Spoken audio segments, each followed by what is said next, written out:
Hello everyone, আমার নতুন একটি ভিডিওতে সবাইকে অনেক অনেক স্বাগত জানাই। আশা করি সকলেই খুব ভালো আছেন। ভিডিওটি প্রথম থেকে শেষ পর্যন্ত দেখার অনুরোধ রইল। ভিডিওটি যদি ভালো লেগে থাকে তাহলে প্লিজ চ্যানেলটিকে সাবস্ক্রাইব করবেন, আর ভিডিওটি ভালো লাগলে একটি লাইক দেবেন। সকাল সকাল বর্ষাকালের এই রেন লিলি ফুলগুলোকে দেখে আমার মনটাও খুব ভালো হয়ে গেল।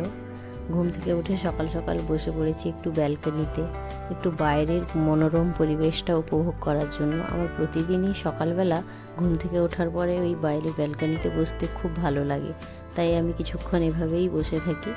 তারপরে আমি চলে গেলাম ব্রাশ করার জন্য। এবারে আমি ভালোভাবে ফ্রেশ হয়ে ব্রাশ ট্রাশ করে একটু জল খেয়ে নিচ্ছি, কেননা সকালবেলা খালি পেটে জল খাওয়াটা সবারই দরকার।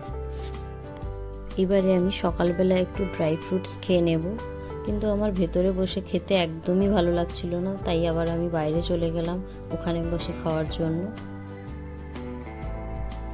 তো খেতে খেতে আমি ভাবছিলাম যে আর কয়েকদিন পরেই তো আমি বাবার বাড়িতে চলে যাব, আর বেশ কিছুদিন কয়েক মাস ওখানেই থাকবো।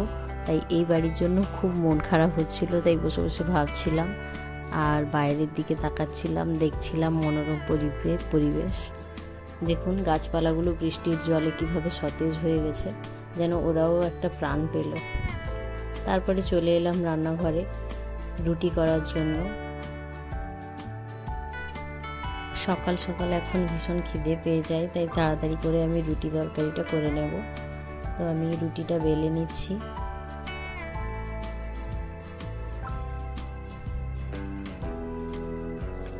প্রতিদিন সকালে একই একই খেতে ভালো লাগে না, তাই যেদিন যেমন ইচ্ছে করে সেদিন তেমন বানিয়ে খাই। তো আমি রুটিগুলো এভাবে এক একটা করে বেলে সেঁকে নেব। আমি কিন্তু অনেককেই দেখেছি জালের মাধ্যমে রুটি সেঁকেন, কিন্তু আমি ওইভাবে রুটি করি না। আমি এভাবেই এক একটা রুটি দিয়ে একটা পরিষ্কার কাপড়ের মাধ্যমে এইভাবে আমি ফুলিয়ে নিই রুটিটা। দেখুন রুটিটা পুরোপুরিভাবেই ফুলে যাবে। আমার তো এইভাবেই রুটি করতে সুবিধে লাগে, জানি না কার কেমন মনে হয়।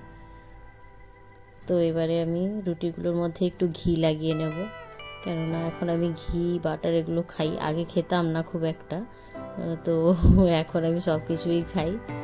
তো আর সাথে বানিয়েছিলাম আলুর তরকারি। আমি খুব একটা রিচ রান্না পছন্দ করি না, তাই লাইটভাবেই বানিয়েছিলাম।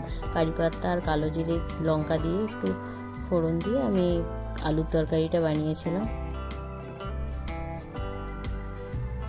আর ও বেরিয়ে পড়েছে একটু বাজারে যাওয়ার জন্য।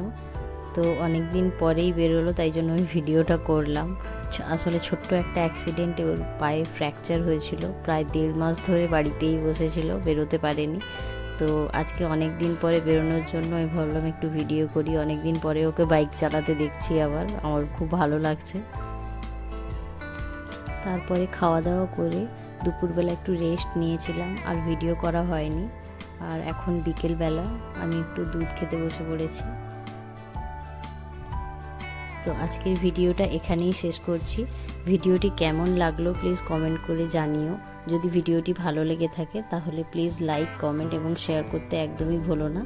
তো পরের নতুন ভ্লগ আসতে চলেছে আবার। থ্যাংক ইউ সো মাচ সবাইকে।